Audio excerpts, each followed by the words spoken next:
So in this video we're going to be going over chi-square analysis, and chi-square is basically helps us assess the goodness of fit of a null hypothesis and helps us prove or reject a null hypothesis.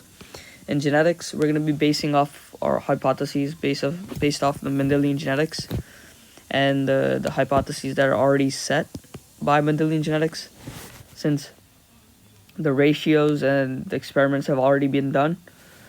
We just have to compare it with our experiment, right? And chi-square allows us to do that. So the formula of chi-squared is x squared equals to the summation of observed minus expected squared over expected. So O meaning observed data, E equals the expected data, and the summation symbol is right here, meaning we take the sum of all calculations for each of the categories, right? So in genetics, there's going to be a bunch of different traits, a bunch of different genotypes. We have to take the sum of all of those genotypes or categories in order to perform chi-squared. So one thing about null hypotheses is that there will be no differences between observed and theoretical values. That's what makes it a null hypothesis. And when we reject a null hypothesis, the observed values are not following the expected rule, right? They're not. So in Mendelian genetics, the observed data is not following Mendelian genetics. And when a null hypothesis is accepted, the observed values may follow the expected rule, or in this case, the observed data is following Mendelian genetics. So the p-value in chi-square helps us basically is like a determinant of if we accept the hypothesis or do we reject it. So the calculated chi-square value can be used to obtain probabilities or p-values from the chi-square table. And these probabilities allow us to determine the likelihood that the observed deviations are due to random chance alone. Low chi-square values indicate a high probability that the observed deviations could be due to random chance. High chi-square values indicate a low probability that the observed deviations are due to random chance alone. If the chi-square value results in a probability that is less than 0.05, the hypothesis is rejected. So another component of reading the chi-square table is the degrees of freedom. The degrees of freedom is a measure of the number of categories that are independent of each other. And the formula is n minus 1, total number of categories minus 1. So this is the chi-square table. It's based off of the degrees of freedom and the probability. And these are the base set, like the set values we have to base our chi-square values, our results on. So let's actually do an example of chi-square. So when doing chi-square, first we want to determine the total number of categories, right? And in this case, we want to determine the total number of offspring. So in this question, it already gives us the offspring of each category, right? So in this case, there's going to be 4 different categories. So first step would be to add up all the offspring. So it's 315 plus 108 plus 101 plus 32. That gives us 556 offspring, right, total. Now that we have the total number of offspring, now we have to find theoretical, or the expected, right, the expected number of offspring.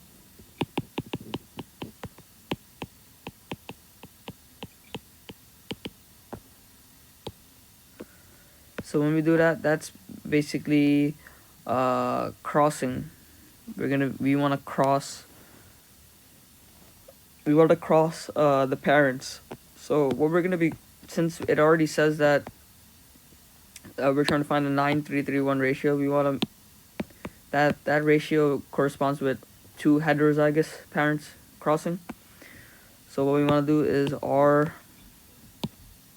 cross with Y. Alright, and we get, so let's cross this.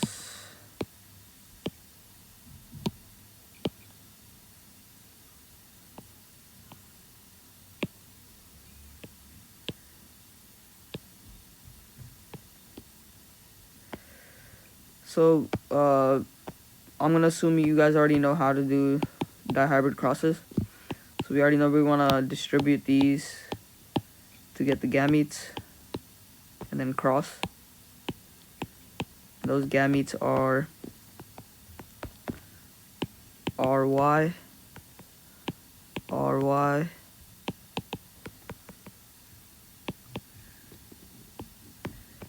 and same on this side.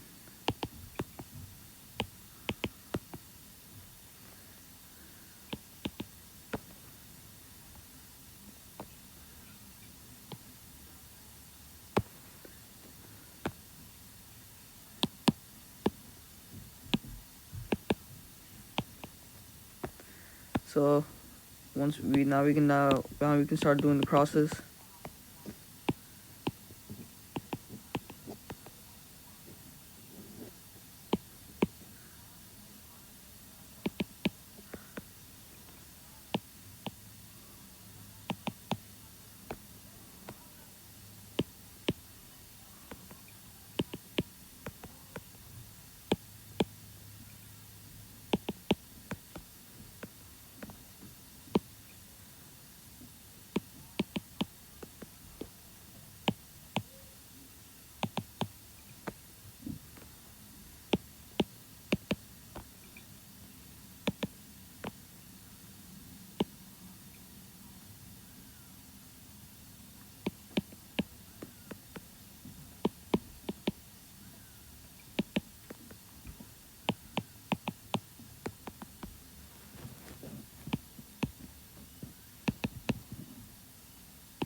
So this is the total, the entire dihybrid cross now.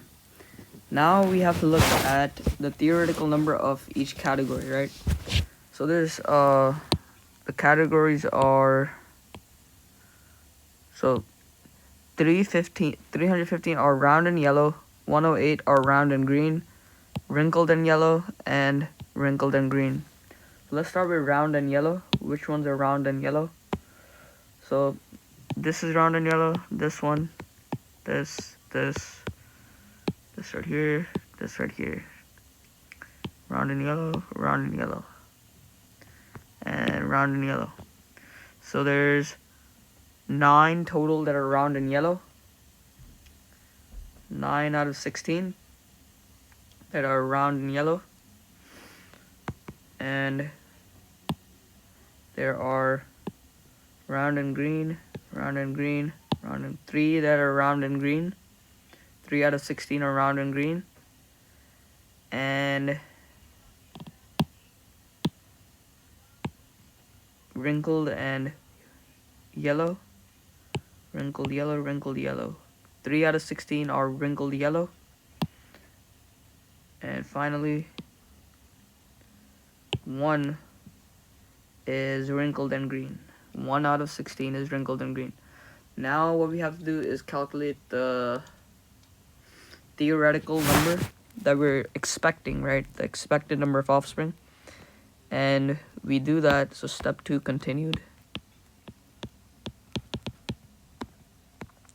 So let's start with round and yellow, right? We know the ratio is 9 times 9 over 16. And we know the total number of offspring is 556 offspring. So what we want to do is multiply 9 over 16 times 556.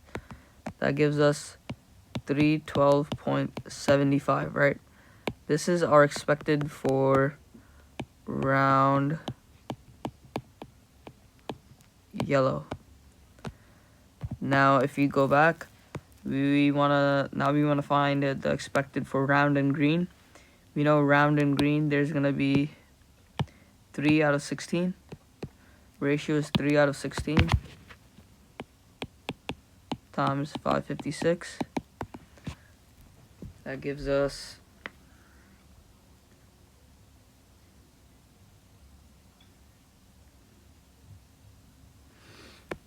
104.25 for round and green. And then for yellow and wrinkled, it's going to be the same thing, 316 times, since it's a 9331 ratio. And we're going to get 104.25 for this as well.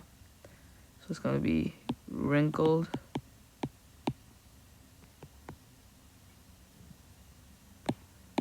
yellow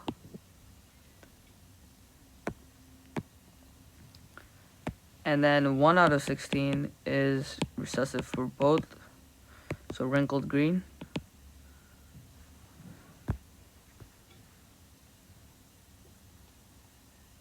And we're expecting 34.75, right?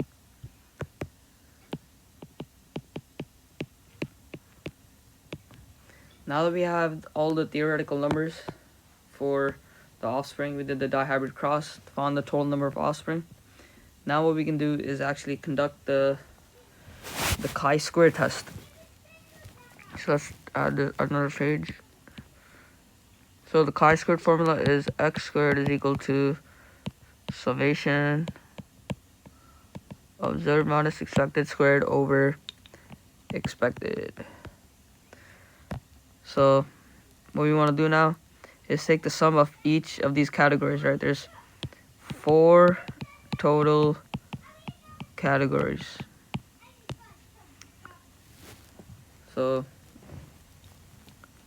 and let me list those. Round yellow, round green,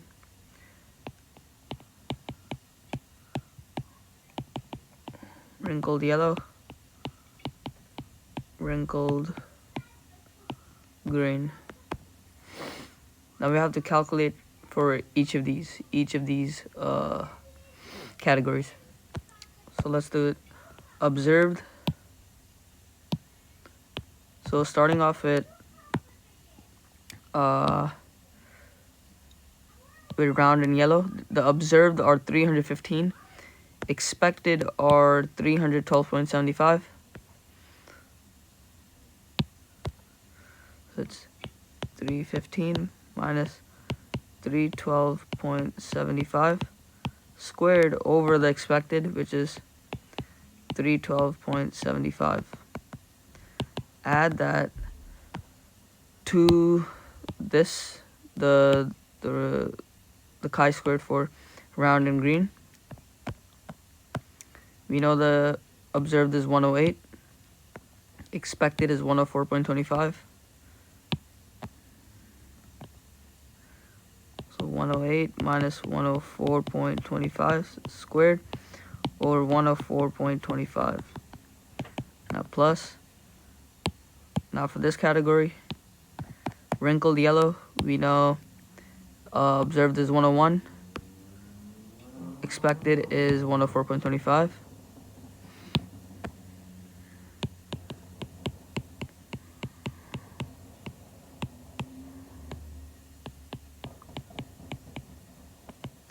For the last category, wrinkled green, observed is 32, expected 34.75.